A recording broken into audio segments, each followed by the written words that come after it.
Magandang gabi sa inyong lahat. Itago niyo na lamang ako sa pangalang Mateo. Ang buhay ko ay nakatali sa mga bagay na kinalimutan na ng panahon. Isa akong antique restorer. Ang trabaho ko ay bigyan ng bagong buhay ang mga gamit na bulok na. Mga gamit na tila may bitbit na sumpa mula sa mga nakaraang henerasyon. Para sa iba, basura ang mga ito.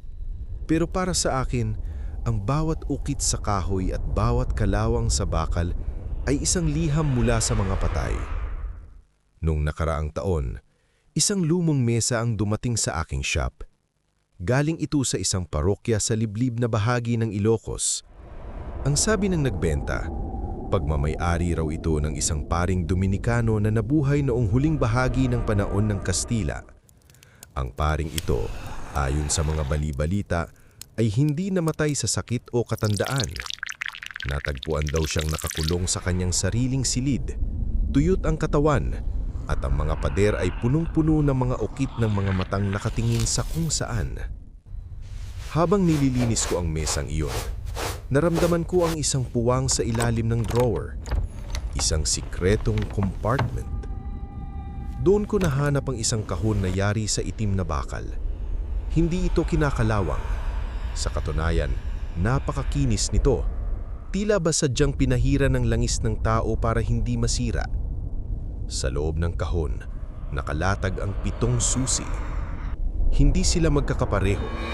Ang bawat isa ay may kakaibang materyales. Tanso, pilak, ginto, bakal, buto, uling, at ang huli, isang susing tila gawa sa namumuong dugo.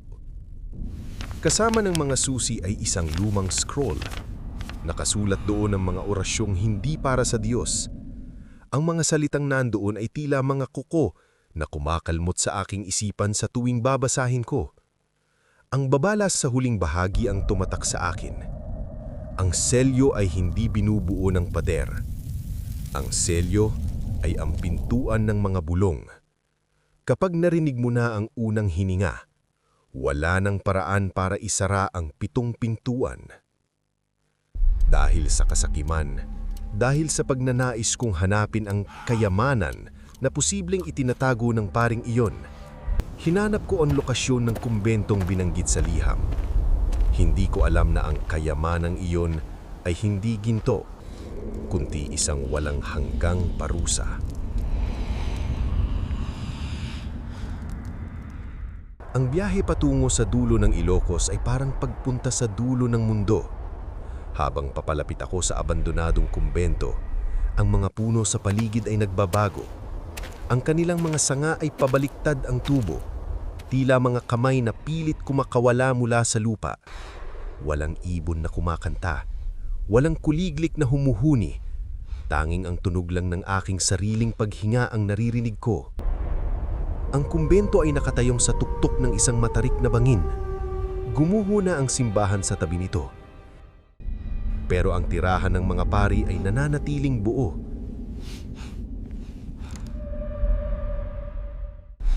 Pagpasok ko, sinalubong ako ng amoy ng sampagita at nabubulok na karne. Isang halimuyak na tila nanunuot sa bawat butas ng aking balat.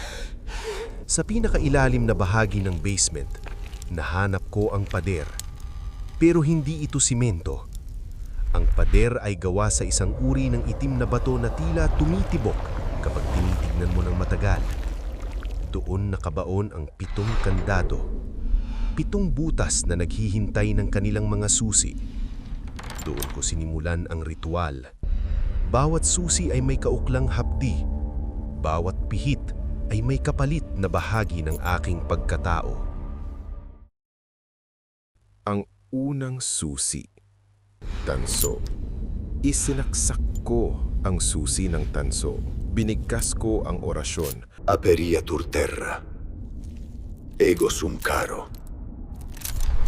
Sa unang pihit, naramdaman ko ang paglamig ng aking mga daliri.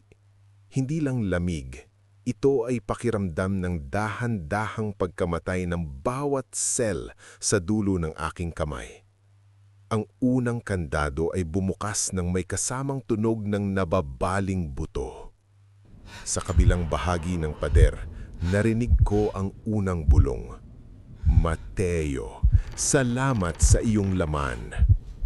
Isang boses malambing pero punong-puno ng pait.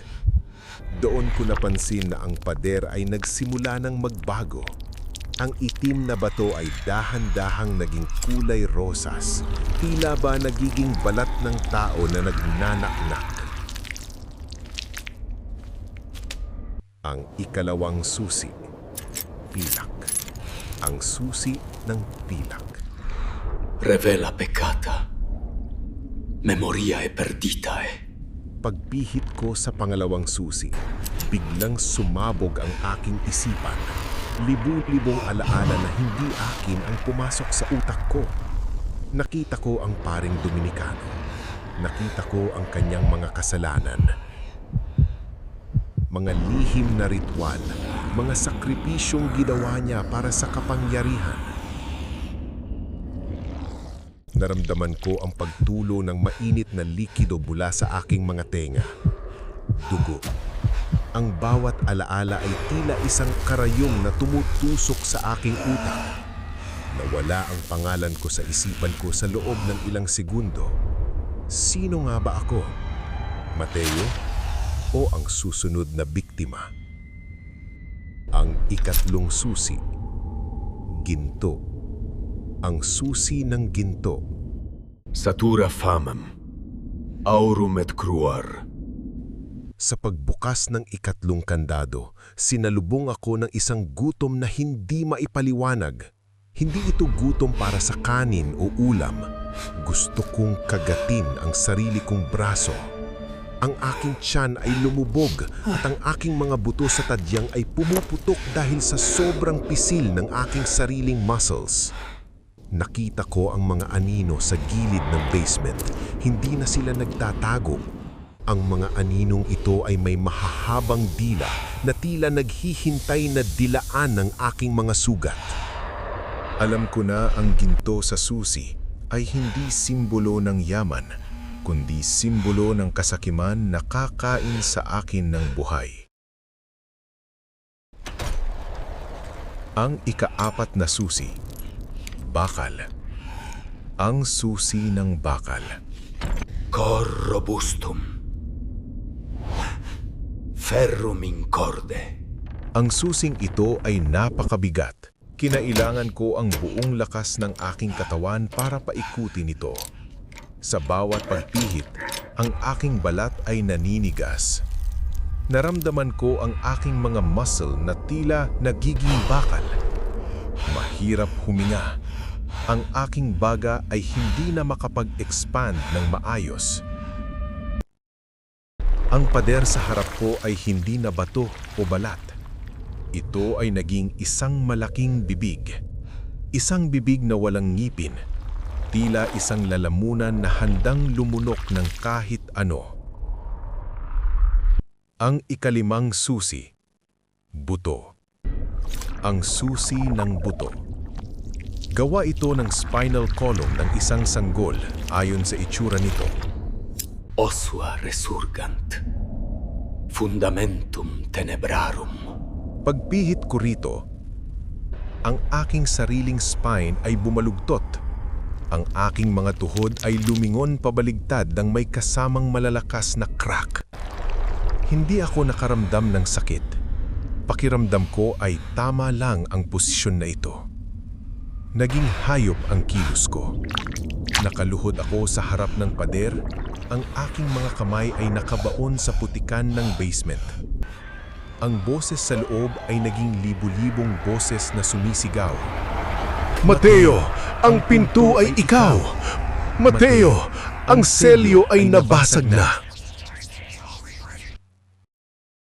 Ang ika-anim na susi, uling. Anima adusta. Ignis infernus. Ang susing ito ay nag-aapoy sa gitna ng kadiliman. Nang hawakan ko ito, naramdaman ko ang aking kaluluwa na dahan-dahang natutupok.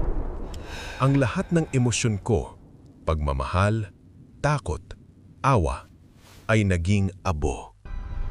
Wala na akong nararamdaman kundi ang malamig na kailaliman ng portal na nasa harap ko. Doon lumitaw ang paring Dominikano. Nakatayo siya sa gilid ko.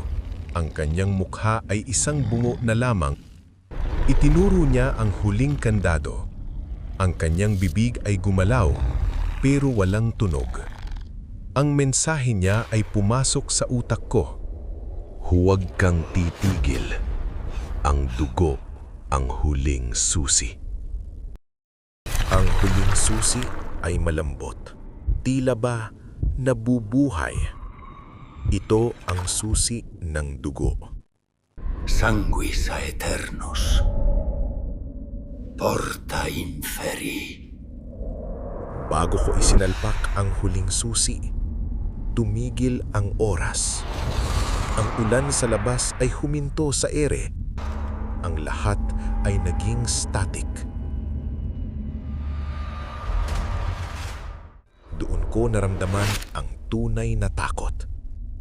Hindi takot sa multo, kundi takot sa katotohanang ang tao ay walang halaga sa harap ng mga nilalang na nasa loob ng portal. Isinalpak ko ang huling susi.